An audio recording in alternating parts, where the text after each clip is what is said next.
Hello, welcome to the Imperfect Show this week. My name is Jeremy Stolnicker. This is my wife, Susanne, and a special edition for you this week. This weekend is our 22nd wedding anniversary.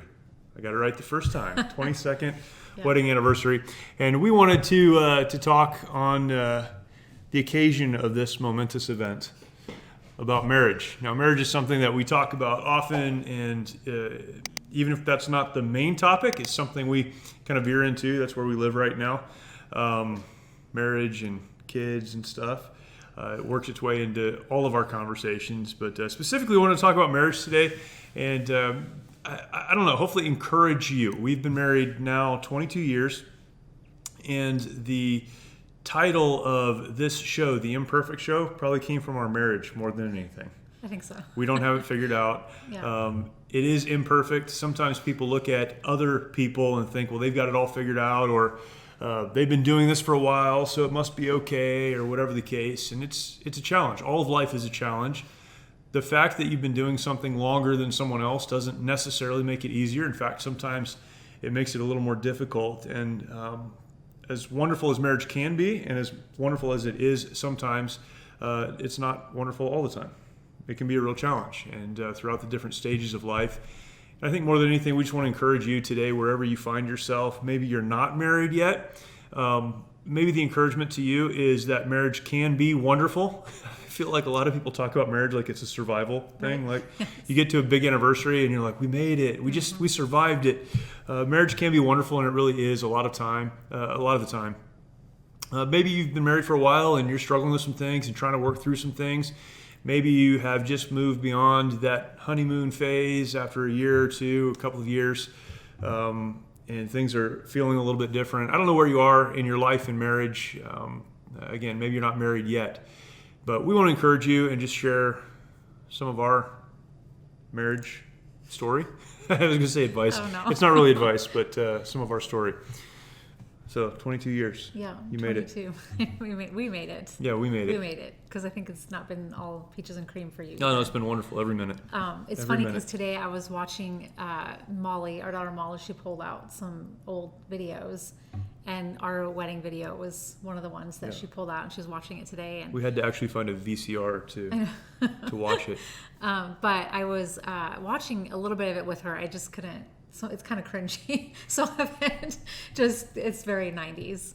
We got married in the late 90s, so it's just, But I was telling Jeremy, I kind of was watching it and I was thinking, man, like sometimes I wish it could be as simple as that. Like we seem so happy and just excited about the future and all of that. And not that we're not happy now, but all of marriage just isn't like that. And I think it was soon after we got married, maybe not soon, but I would say shortly after we got married, we realized that it wasn't all happy, wedding happy and exciting and all those things.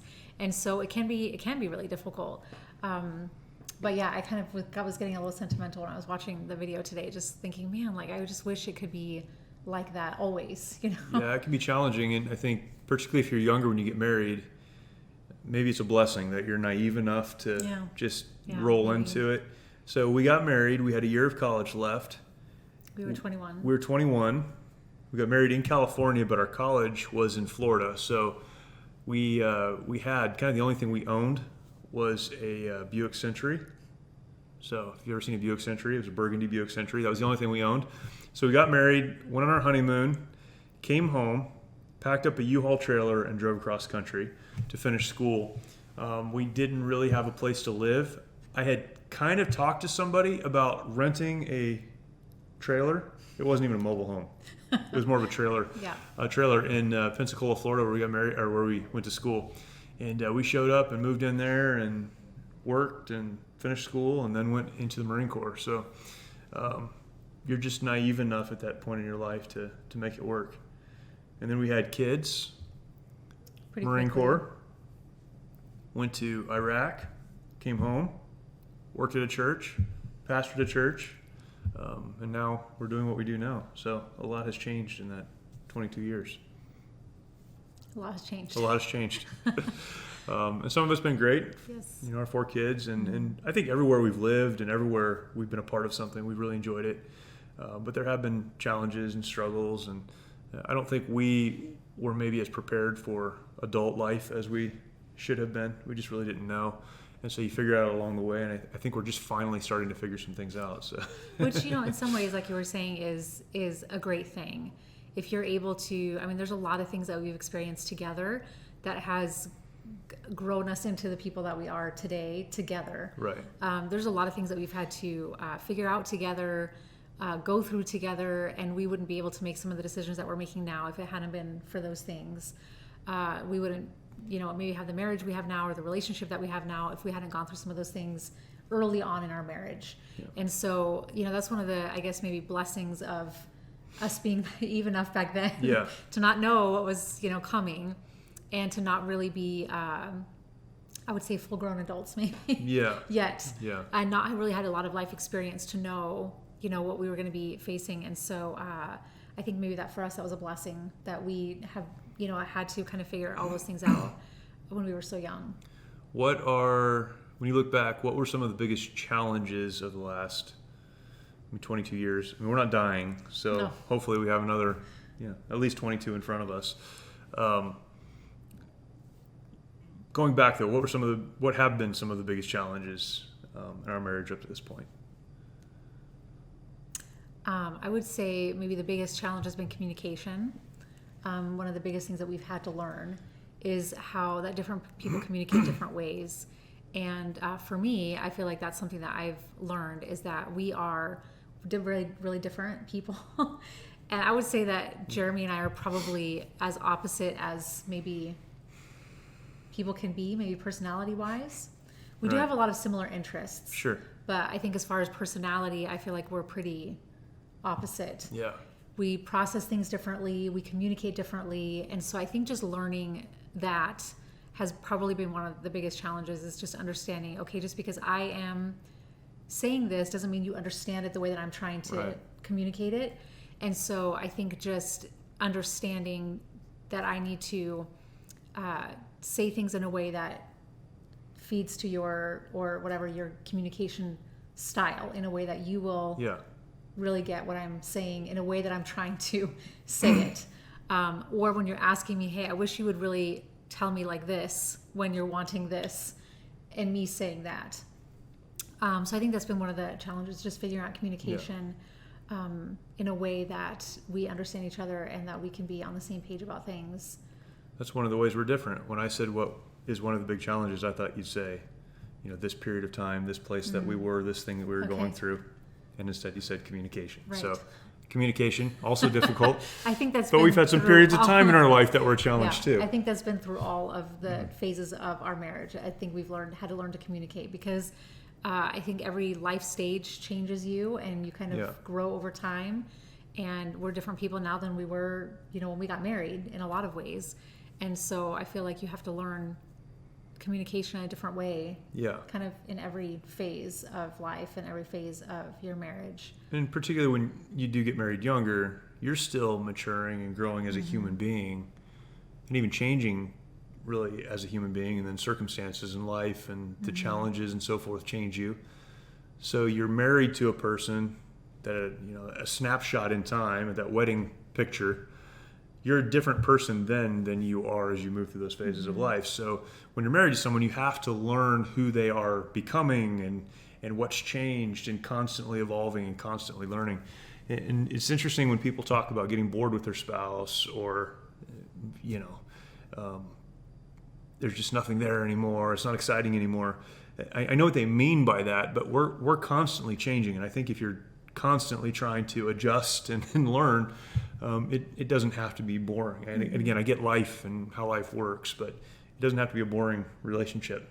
Yeah, things do change. And I think if we had talked more, especially like maybe now, if I'm thinking about what were some of the more challenging moments of our marriage, probably those first couple of years, I think were one of the more difficult times. And I think if we had learned, maybe talked more during that time about, what we were actually thinking and feeling and all of that, that would have helped us so much during that time, because the first 2 years we experienced so much transition and changes. And we had 2 kids by the time we were married, 2 years. And it was just so much that changed for us. And then I would say probably when we made a switch in kind of our life, what we were doing when we got out of the Marine Corps and we started serving on staff at a church, I would say that too was another time that I can look back on. That was one of the more difficult times in our marriage. Yeah, it was a period of transition, and we hadn't learned exactly how to do that. Before we got married, I think one of the things that we could have learned that would have helped us too, because I look at a few things. What could have helped us? What could have prepared us? Communication is certainly one of them. How to handle finances was probably another big one, and how to view finances, not handle them and manage them, but how to view finances and how to, there's the simple things of putting budgets together and those things, but why finances are important and how they impact your life. And I think some of the struggles we've had historically have been because we just didn't really understand that for, a significant part of our lives. And that was a real challenge. And then kids, that throws a whole different element into your relationship as well. It does too. And none of our kids were planned per se by us. They were planned by God, but not by us. Yeah, and so that was really, I think for us, that was just something we never talked about kids before we got married. I think we mentioned this on the show before, that was one of the things we just never talked about. I guess we thought we would have kids, but we never talked about we never talked about having kids. Right. We never talked about how many we'd like to have, or we never talked about a lot of things. No. And so that was something that we didn't really, I don't feel like we were adequately prepared to accept into our lives. Yeah. And so that was interesting for us too. Yeah. Yeah. So you go through these moments of transition, and really that's what life is a transition. It's one transition to the next. And marriage is going through those transitions with other people and try to keep everyone on the same page along the way and juggle the personalities and emotions and all of that goes into a relationship. And it is a struggle, but on the other hand, it is great. And I do feel bad when people talk about marriage in the sense that you're just trying to make it, you guys made it, or we made it, or often you'll hear and see, social media posts from someone around their wedding.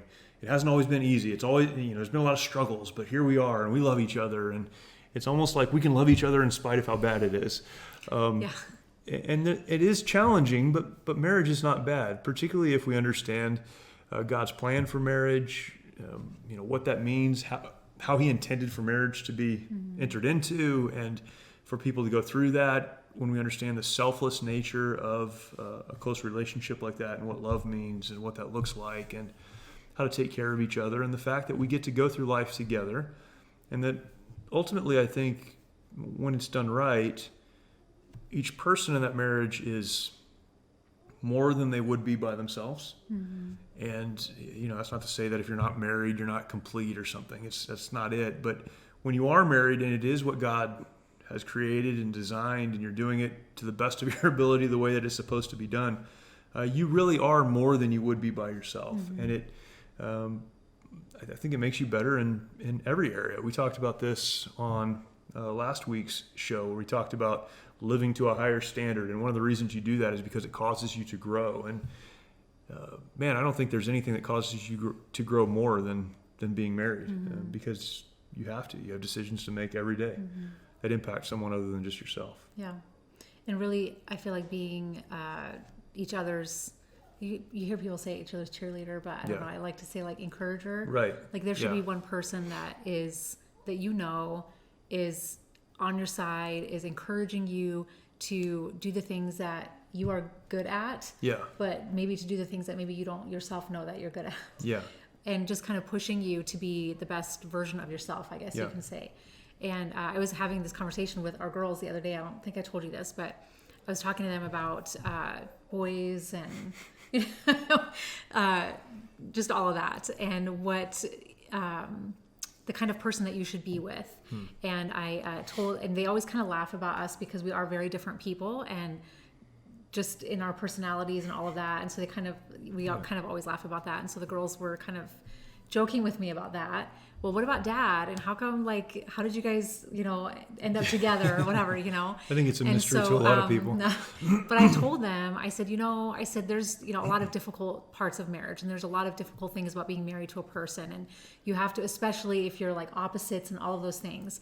But I told them one of the things about your dad is that he's always encouraged me to do things that I would maybe normally not do, or be uncomfortable about doing, or not think that I'm good at, or and you have always encouraged me in that way. Like, you can totally do that. You're so good at that. You would be so good at that. And that's what I think is so important about being with a person like that. It's so important to be with someone like that, that's encouraging you to do things not only that you're good at, but maybe that you don't realize you are. Right. And so I think when you have been married for a while, you should be able to look at yourself and say, okay, I would not be, in a positive way, I would not be the person I am today if it wasn't for this other person in my life. And so I think that's really, really important as you grow in your marriage. What's one of the biggest lessons you've learned being married? So, I mean, communication is important. Being an encourager is really important. If you're giving advice to someone who is either getting married or they're in a marriage that's, maybe struggling a little bit, what's one piece of advice you'd give based on your own experience being married? It's really difficult, I think, sometimes when people are struggling in their marriage to, talk to them about it's kind of abstract. You should do this or you should do that. But I feel like one of the biggest lessons that maybe I've learned is that it's not about me. Yeah. And it's always about the other person. And it's about you've me. Said this before. It is. For me, it's about you. But that's kind of what I always come back to. Like, if I get irritated or upset or, whatever, well, that's because of me. That might not necessarily be because of anything you've done.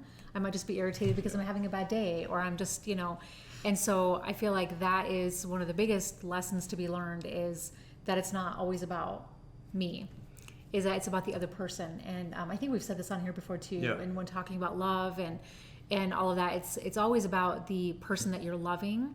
It's not about you. Right. And so that's kind of the first question that I tend to always ask is, well, are you having a difficult time because you actually are having a difficult time and there's a problem?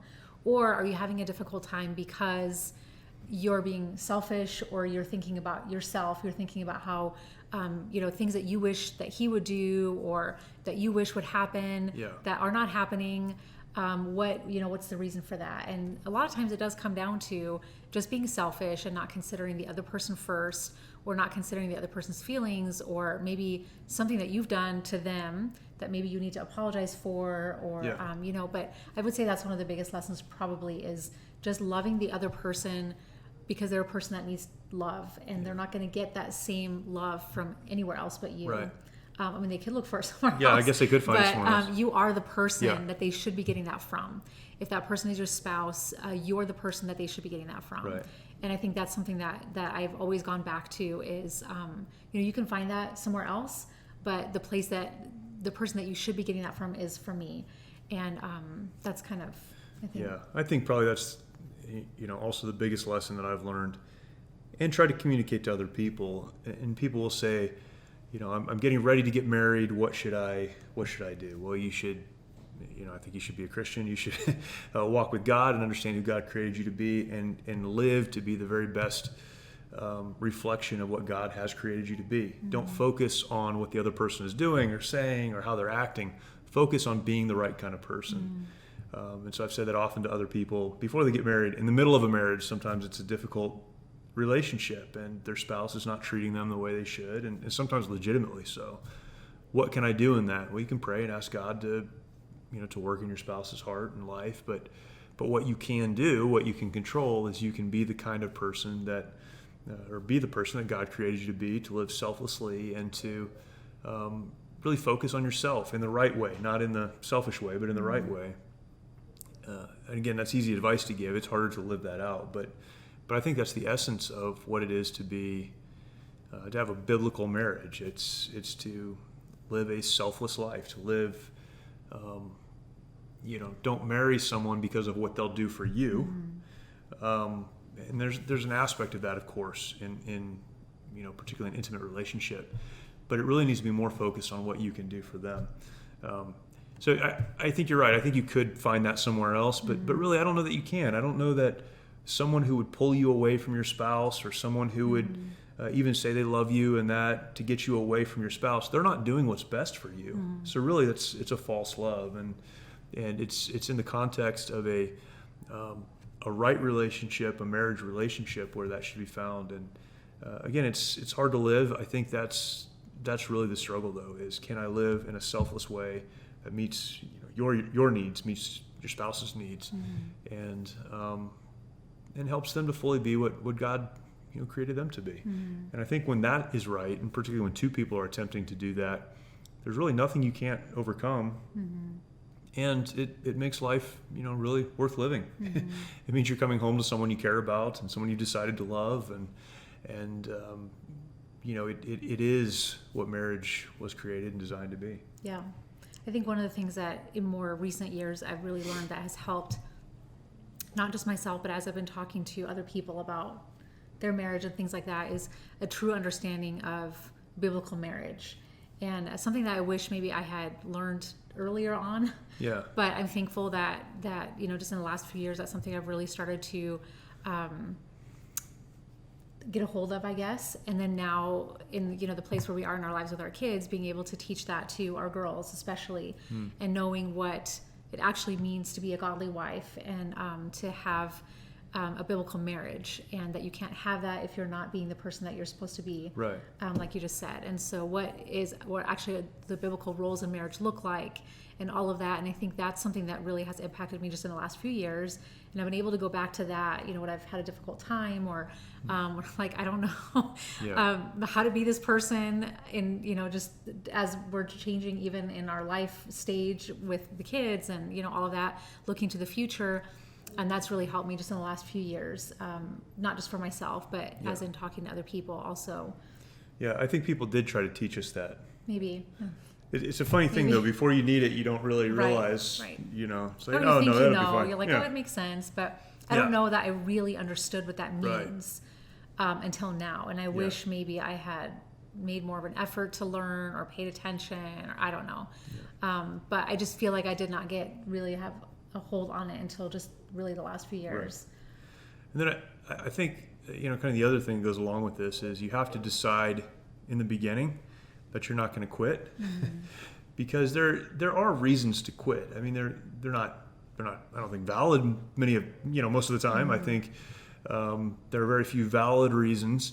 But as you go through life with another person, there are going to be circumstances that push you to the place where you go, maybe this isn't the best thing, or maybe something else would be better, or whatever. You have to decide on the front end, I'm not going to quit. And that provides a tremendous sense of security. I've said this many, many times, that on our worst days, when we're having an argument about something, or something hasn't gone well in some other area of our lives, and we're struggling to deal with that, and going through the stuff that you go through in life, on our worst days in our marriage, I've never had the thought that this is going to be the event that ends it, right? Because we decided early on that wasn't a conversation that we were going to have. Well, that provides so much security for you to be able to really go through difficult things and have hard times, but on the other side of that, persevere. And it's not just, it's not just surviving, but it's understanding we're going to make it through this because we've already decided. We're going to have to process it. Maybe we need to get some help to process it and to deal with it. But whatever it takes, that is going to happen. This is not the thing that's going to end us. And I think a lot of marriages, a lot of relationships, they operate out of fear. They won't be honest with each other. There are things that will not happen that should, things that do happen that shouldn't, because one or both people in that relationship are afraid that if something doesn't go right, if something changes, if whatever, that it may be the end. And so fear is what motivates instead of love. And love is very sacrificial. And love, the Bible tells us, is without fear. There is no fear in love. And all of the things that we talked about, but that really, I think, has to be a part of a strong relationship. And then what do you do if you feel like quitting? Because you're going to feel like that. I have felt like that. Maybe you've never felt like that, but I have felt like. And I mean, that's part of another story, but, I have come to the point where I'm like, I don't want to do this anymore. And, literally felt like that. But what keeps you from actually moving forward with that you have to decide what that's going to be. For maybe it's a choice at the beginning that, I'm never going to go there. Or maybe it's, what is it that keeps you from actually throwing in the towel and say, okay, this is enough. For me, it was my faith and knowing that that's not what God's plan was for our marriage. And, thinking back on, okay, we made this decision and I decided that I'm going to do this. And so it was then evaluating and saying, okay, like, what do we need to do to make this what it's supposed to be? And so I think you have to decide for yourself what that's going to look like, because you are going to feel like, at times you're going to feel like quitting. And for some people, that means different things, but maybe it's just going to be like, oh man, this is a hard day. But maybe it's a hard time in your life, a hard thing that you're going through in your marriage, and you're like, this is so not worth it. Or tired. I don't want to do this anymore. Yeah. And so you just have to decide what's going to keep you from doing that. Yeah. And again, go back to last week's episode of living for a higher purpose or to a higher standard. The standard has to be more than how you feel. And so many people, they get married because of how they feel. And if feeling is kind of the glue that holds you together, then when the feeling changes, then, why wouldn't you separate? You'll never be so strongly, emotionally in love that's going to get you through a lifetime of the ups and downs of life. There has to be more to it than that. And it is living to that higher purpose and that higher standard and being committed to that. Honest self-evaluation, realizing when you're the problem. There are so many other aspects of that. And honestly, sometimes it's just getting perspective that a counselor or someone else can give to you that you can't get on your own. But that commitment that regardless of how I feel, I will do what is right.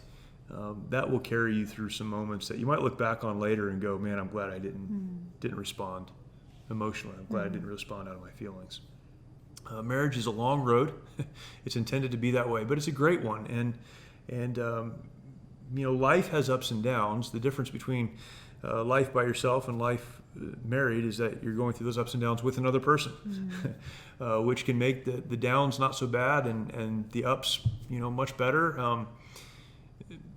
Sometimes it creates ups and downs that you wouldn't have otherwise. It's a very interesting journey for sure, but it can be a great one. You just have to be willing to work through and to learn and to grow and to change and to adjust and to stay committed to the marriage that God gave to you. I think that's something that people maybe don't, think about it maybe in that way, is staying committed for the long run, because it is going to change. It's going to look different, 20 years from now for us than what it looks like now. If you've just recently gotten married, it's going to look different in 20 years than it does now. Right. And so people change over time, marriage changes over time. But I think just being in it together and really looking at it like that, regardless of, where your kids go, where they end up, it's, you're doing life with one other person that is there with you, and you're doing it together and you're figuring out together. Yep. That's it. That's it. That's all. That's the whole thing. No, in 27 minutes. Right.